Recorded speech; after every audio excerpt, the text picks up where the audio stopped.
നമസ്കാരം. കോൺഗ്രസിന് ഒഴിച്ചുകൂടാൻ കഴിയാത്ത ഏറ്റവും പ്രധാനപ്പെട്ട ഘടകകക്ഷികളിൽ രണ്ടുപേർ, ഒന്ന് കേരള കോൺഗ്രസും മറ്റൊന്ന് മുസ്ലിം ലീഗുമാണ്. എന്നാൽ കേരള കോൺഗ്രസ് ജെയും കേരള കോൺഗ്രസ് എമ്മും ഒക്കെ ആകുന്നതിന് മുമ്പ് ലീഗിനേക്കാൾ ഒരുപടി മുൻപിൽ തന്നെയായിരുന്നു ഘടകകക്ഷി എന്ന രീതിയിൽ കോൺഗ്രസിൽ അല്ലെങ്കിൽ UDFിൽ കേരള കോൺഗ്രസിനുള്ള സ്ഥാനം. പിന്നീട് ചെയർമാൻ സ്ഥാനത്തേക്കുള്ള തമ്മിലടിയുടെ പുറത്ത് കേരള കോൺഗ്രസ് ജെ എന്നും കേരള കോൺഗ്രസ് എം എന്നും രണ്ടായി വിഘടിക്കുന്നു.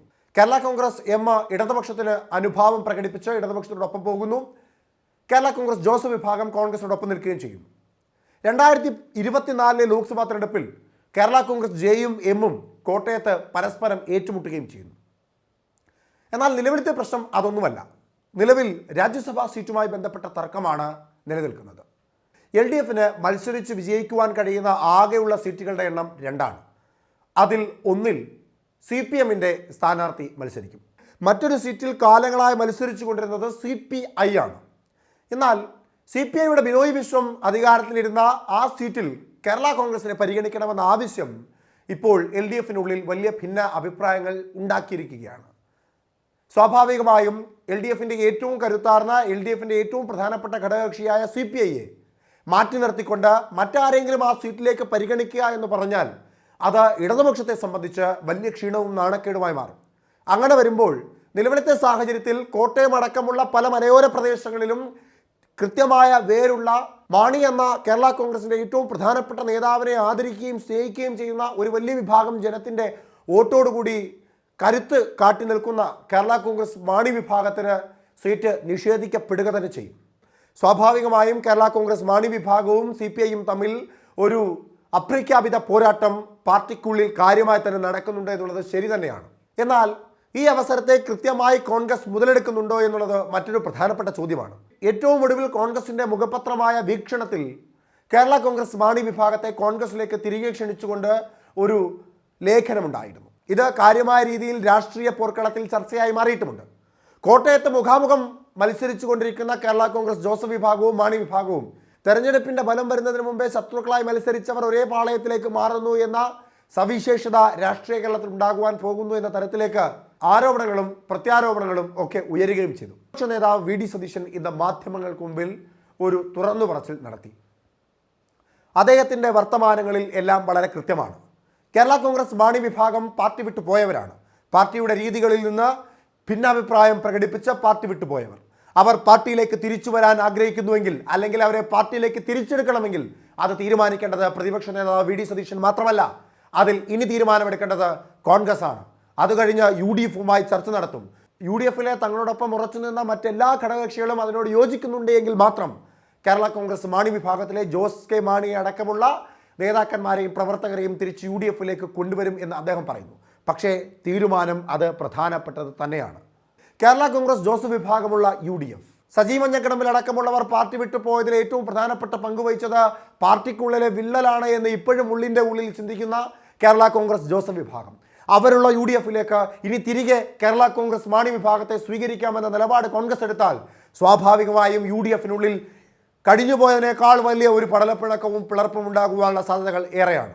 പിളരുമ്പോൾ വളരും, വളരുമ്പോൾ പിളരുമെന്ന് കേരള കോൺഗ്രസ് നാഴികയ്ക്ക് 40 വട്ടം പറയുന്നത് പോലെ കേരള കോൺഗ്രസ് മാണി വിഭാഗം UDFിലേക്ക് വന്നു കഴിഞ്ഞാൽ പിന്നെ രാഷ്ട്രീയ കേരളത്തിൽ ഉണ്ടാകുവാൻ പോകുന്ന പിളർപ്പും പൊട്ടിത്തെറികളും അപ്രഖ്യാപിതം തന്നെയാണ്. ഇവിടെ VD സതീശൻ തന്റെ നിലപാട് മാധ്യമങ്ങൾക്ക് മുമ്പിൽ കൃത്യമായി വെളിപ്പെടുത്തി. വാക്കുകൾ കേൾക്കാം. ഒന്നാമത്തത്, കോൺഗ്രസ് പാർട്ടിയോ UDFോ ഈ വിഷയം ഇതുവരെ ചർച്ച ചെയ്തിട്ടില്ല. കേരള കോൺഗ്രസ് ജോസ് കെ മാണി വിഭാഗത്തെ UDFിലേക്ക് സ്വീകരിക്കാൻ, സ്വാഗതം ചെയ്യാൻ ഞങ്ങൾ ആരെയും ചുമതലപ്പെടുത്തിയിട്ടില്ല. അതൊരു ഔദ്യോഗികമായിട്ടുള്ളൊരു കാര്യമല്ല. അത് കോൺഗ്രസിൻ്റെയോ UDFിൻ്റെയോ ഔദ്യോഗികമായ ഒരാവശ്യമല്ല. ഞങ്ങൾ പാർട്ടിയും ചർച്ച ചെയ്തിട്ടില്ല. പാർട്ടി ചർച്ച ചെയ്യണം, അതിനുശേഷം UDF ചർച്ച ചെയ്യണം, എന്നിട്ടാണ് തീരുമാനം എടുക്കേണ്ടത്. അങ്ങനെ ഒരു തലത്തിലുള്ള ഒരു ചർച്ചയും നടന്നിട്ടില്ല. ഞങ്ങൾ അവരെ കോട്ടയത്ത് അവരുടെ സ്ഥാനാർത്ഥിയെ തോൽപ്പിക്കാൻ വേണ്ടി ഞങ്ങളുടെ പ്രവർത്തകരും നേതാക്കളും കഠിനാധ്വാനം ചെയ്യായിരുന്നു. ഇപ്പോൾ അത് ആ ഒരു വിഷയം ഞങ്ങളുടെ മുമ്പിലില്ല. പ്രത്യേകിച്ച് കാര്യമൊന്നുമില്ല. തിരിച്ചു വന്നിട്ട് പ്രത്യേകിച്ച് കാര്യമൊന്നുമില്ല. ഒന്നും ചെയ്യാൻ പറ്റുന്നില്ല. പെൻഷൻ പോലും കൊടുക്കാൻ പറ്റിയില്ലല്ലോ. ഇപ്പോൾ 1 മാസം പെൻഷൻ കൊടുക്കുമെന്ന് പറയണം. ഏത് മാസത്തെ? സാധാരണ പെൻഷൻ കൊടുക്കാൻ നേരത്ത് അതിൻ്റെ ഉത്തരവിൽ ഓഗസ്റ്റ് മാസത്തെ കൊടുക്കും, അല്ലെങ്കിൽ ജൂലൈയിൽ കൊടുക്കും കഴിഞ്ഞ കൊല്ലത്തെ എന്നൊക്കെ പറയാറുണ്ട്. ഇപ്പോൾ അതും പറയുന്നില്ല. ഒരു മാസം പെൻഷൻ കൊടുക്കുക, ഒരു മാസം പെൻഷൻ കൊടുക്കും. എന്താണ് സാമ്പത്തിക സ്ഥിതി? എന്താണ്? കിഫ്ബി പൂട്ടുമെന്ന് പറയുന്നു, പെൻഷൻ കമ്പനി പൂട്ടുമെന്ന് പറയുന്നു. ഒരു രൂപയില്ല കയ്യിൽ. പെൻഷൻ കമ്പനി കോപ്പറേറ്റീവ് ബാങ്കുകളിൽ നിന്ന് പെൻഷൻ കൊടുക്കാൻ വേണ്ടി ശേഖരിച്ച തുക ട്രഷറിയിലേക്ക് മാറ്റി. ട്രഷറിയിൽ കാശില്ല, പെൻഷൻ കമ്പനിയിലും കാശില്ല. ഒരു രൂപ, ഒരു നയാ പൈസ കയ്യിലില്ല. കേരളം അഴിമതി കൊണ്ടും കെടുകാര്യസ്ഥത കൊണ്ടും മിസ്മാനേജ്മെൻറ്റ് കൊണ്ടും കേരളം തകർത്ത് തരിപ്പണാക്കിയിരിക്കുകയാണ്.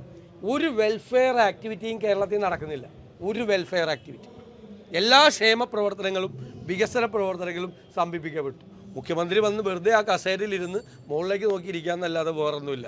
2 ദിവസം കൂടെ അവിടെ നിൽക്കുന്നതായിരുന്നു നല്ലത്. വി.ഡി. സതീശന്റെ വാക്കുകളിൽ ഒരു കാര്യം വളരെ വ്യക്തമാണ്. അങ്ങനെ എളുപ്പത്തിലൊന്നും കേരള കോൺഗ്രസ് മാണി വിഭാഗത്തെ UDF-നോടൊപ്പം ചേർക്കുവാൻ സാധിക്കില്ല. എന്തായാലും കേരള കോൺഗ്രസിന് രാജ്യസഭാ സീറ്റ് കിട്ടുവാനുള്ള സാധ്യതയും കുറവാണ്. അങ്ങനെ വരുമ്പോൾ കേവലം ഒരു MLA-യോ MP-യോ പോലും ആകാൻ കഴിയാതെ കേരള കോൺഗ്രസ് മാണി വിഭാഗത്തിന്റെ ചെയർമാനായ ജോസ് കെ മാണി ത്രിശങ്കുവിൽ തന്നെ നിൽക്കേണ്ടി വരും എന്ന് നിസ്സംശയം പറയാം. ഇല്ലത്തുനിന്ന് പോകുകയും ചെയ്തു, അമ്മ തൊട്ടെത്തിയതുമില്ല എന്ന് പറയുന്നത് പോലെ തന്നെയാണ് നിലവിൽ ജോസ് കെ മാണിയുടെ അവസ്ഥ. കേരള കോൺഗ്രസ് പിളർത്തി രണ്ടായി ഭിന്നിപ്പിച്ച് LDF-നൊപ്പം പോവുകയും ചെയ്തു. പക്ഷേ ചെന്ന കാര്യമൊട്ട് നടന്നതുമില്ല. രാജ്യസഭയിൽ സീറ്റില്ല എന്ന് തന്നെയായിരിക്കണം LDF ഒടുവിൽ തീരുമാനമെടുക്കുക. കാരണം CPI-യെ അകറ്റി നിർത്തിക്കൊണ്ട് ഒരു തീരുമാനം LDF-ന് എടുക്കുവാൻ സാധിക്കില്ല. അത് ബിനോയ് വിശ്വത്തിൻ്റെ സീറ്റാണ്. അവിടെ CPI-യെ തന്നെ പരിഗണിക്കുവാനാണ് സാധ്യത ഏറെ.